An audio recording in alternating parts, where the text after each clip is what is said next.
And we say hello to another Jon Rothstein, who's got a resume a mile long. College basketball insider for CBS Sports, Sports Illustrated, and the host of the College Hoops Today podcast via Comcast Media. Compass Media. Compass. All right, it's a long list. It's a long list. Compass Media. Well, I got lost. I got lost by a bad compass. Bill, for me, it's still a pleasure. I mean, among some Big East flavor, but as a big fan, I just want to say it's a pleasure to meet you in person finally. Oh, well, look at that. Thank you so much. That's right. Look at that. So much for being here. And we got a special sponsor here. This college basketball segment brought to you by Movado as we count down to the draft. And this is a watch. Look at that. Which is counting down to the draft, just like that. See, there help you go. me, Monica. Open. There you go. There it is. Let's all right. there you go. There, a little tilt. There you Fantastic. Good. Classic. Draft June 20th. June 20th. We got John Morant and Cam Reddish both hurt. Significant or not? I don't see it as much significance at all. These two players are cleaning things up. It's not a very deep lottery, so I think everybody wants to cement their position, but there's much more that meets the eye, I think, when we look at this overall Duke freshman class. And Cam Reddish gets lost in that a lot because of, obviously, the presence of Barrett and Zion Williamson, but this Duke freshman class, and specifically the three players that are going to be mentioned among lottery picks, Cam Reddish, Barrett, and Zion Williamson, had a much bigger responsibility than any other Duke freshman class that has ever played for Mike Krzyzewski. And I talked with Coach K about this multiple times. When you look back at other Duke teams that had great freshmen, they had veteran presences around them to anchor things. You know, one of the biggest misnomers in college basketball the last 10 years is that the 2015 Duke team, with Jahlil Okafor, with Tyus Jones, with Justice Winslow, with Grayson Allen, was all made up of one-and-dones. Think about the veterans on that team.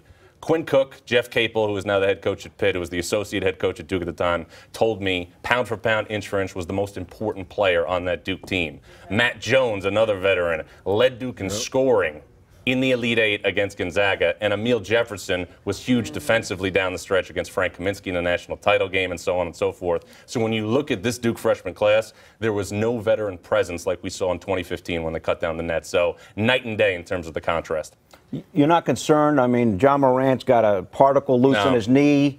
Why let that get out? Well, Does he not want to go to Memphis, maybe? I was down in Sarasota at IMG Academy a couple of weeks ago watching John Morant train and work out with a nutritionist, with a rehab person, multiple times a day, committing to his body, committing to resting the proper amount in between workouts. And there's nothing but focus. There's nothing but determination. You know, the only thing you really can be assured of if you're covering the NBA draft is that any information you're getting is meaningless information. We're not going to know what's really real and valid until June 20th. So you debate each and every year, I think, whether or not you want to delete your text messages on a daily basis. All right, John. So the narrative has been this draft is not particularly deep. We'll talk about lottery guys. You mentioned those Duke guys. But who's the gem? Who's the gem in this class the way you see it? Well, there are three. Other than Zion. Yeah, there are three players, you know, far and above the rest. And the worst place you would want to be in this NBA draft is the 4th overall pick. But I think the big thing you need to think about if you're at 2 and 3 is that you're not getting a consolation prize.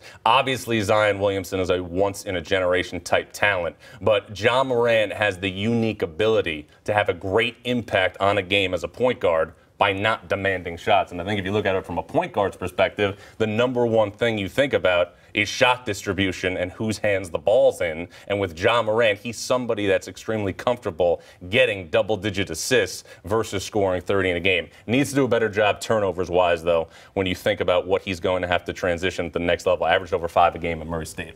Now, how do you see R.J. Barrett fitting in with the Knicks? R.J. Barrett, pound for pound, inch for inch, might have been the least talked about first-team All-American in college basketball history because he played alongside Zion Williamson. Now, there are certain things that I think are a little bit of a concern. I had a conversation with an NBA general manager on Friday who still feels like there needs to be more of an effort to facilitate. He's a ball-dominant player. Everything is obviously going towards the left side of the floor.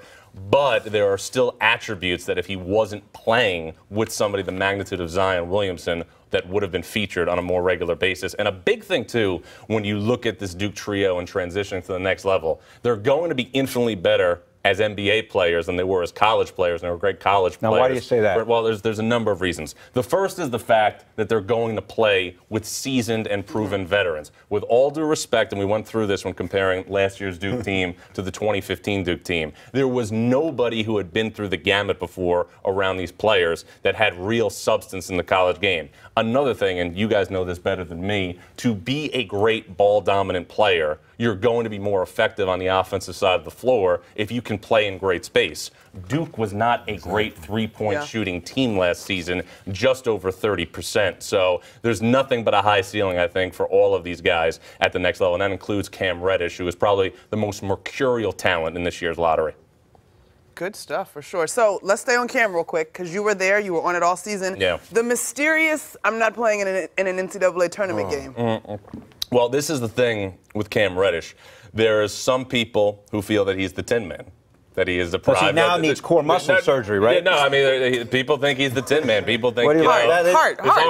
No, I know, but I'm saying he needs certain. That kind of goes along with the Tin Man. Kinda. Okay, continue. In an NBA draft, He's hurt again as a point. In an NBA draft where the last place you want to be is the fourth overall pick, after the top three, nobody has a higher ceiling than Cam Reddish when you think about the way he can shoot the basketball, when you look at his size at 6'8". And I've often wondered, and I've talked to several college coaches about this, several in the ACC over the past couple of days, that if Cam Reddish was on a different team that didn't have R.J. Barrett and Zion Williamson, what would it have looked like if he was featured on a regular basis and had different actions run for him and so on and so forth.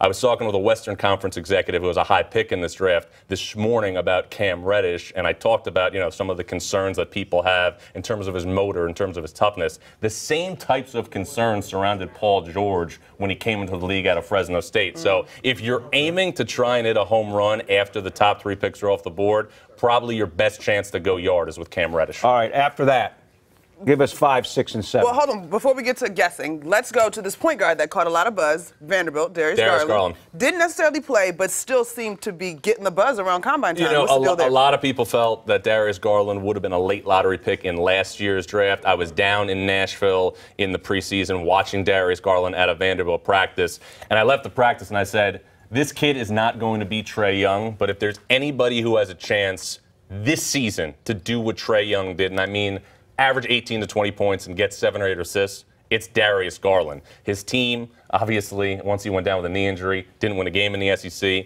Bryce Drew lost his job. So this would be somebody who was obviously on the vernacular of everybody's tongue getting ready for the NBA draft if he played a full college season. Vernacular is a John Wallace word. It's good SAT word. So, but here's the thing, though, John, and I love this time of year. We keep talking about this Raptor squad that doesn't, correct me if I'm wrong, Bill, doesn't have a draft pick. Top 10. A top 10 draft pick, and they're in the NBA Finals. I get it. 3, and then it drops off. A player, period, that is projected to be a solid pro, that in about 5 years, maybe we're talking about the next Fred VanVleet, who didn't even necessarily have the high-caliber story from a big-time program. So you're saying who is off the radar? Who's a guy? You've been watching all of it. Gem. Yeah, who's the real gem? Well, I mean, how long's the show? Oh, not that long. We'll do a deep dive, I think, eventually. I've always been fond of players who have had more seasoning, who have withstood the test of time and have played a certain amount of games. A couple of guys to keep an eye on who might not even get drafted, but could make a roster and have an impact. Terrence Mann from Florida State has been an integral part on 2 teams that went to the second weekend of the NCAA tournament. Aubrey Dawkins from UCF, the son of Johnny Dawkins, who we saw in the NCAA tournament against Duke, an NBA-ready body that can guard 2s and 3s. And the biggest thing I think that we saw from Aubrey Dawkins this year that he wasn't able to do in years prior, he was able to make NBA-ready shots. When UCF played at Cincinnati, and midway through the season, you saw Aubrey Dawkins come off screens, make NBA-ready threes. So those are 2 names, but, this is my first appearance. I don't want to peek too early. Okay. For more great videos from the MSG 150, check out right there. And remember, our show is on Monday through Thursday, 8 to 10:30 p.m. on MSG Network and MSG Go.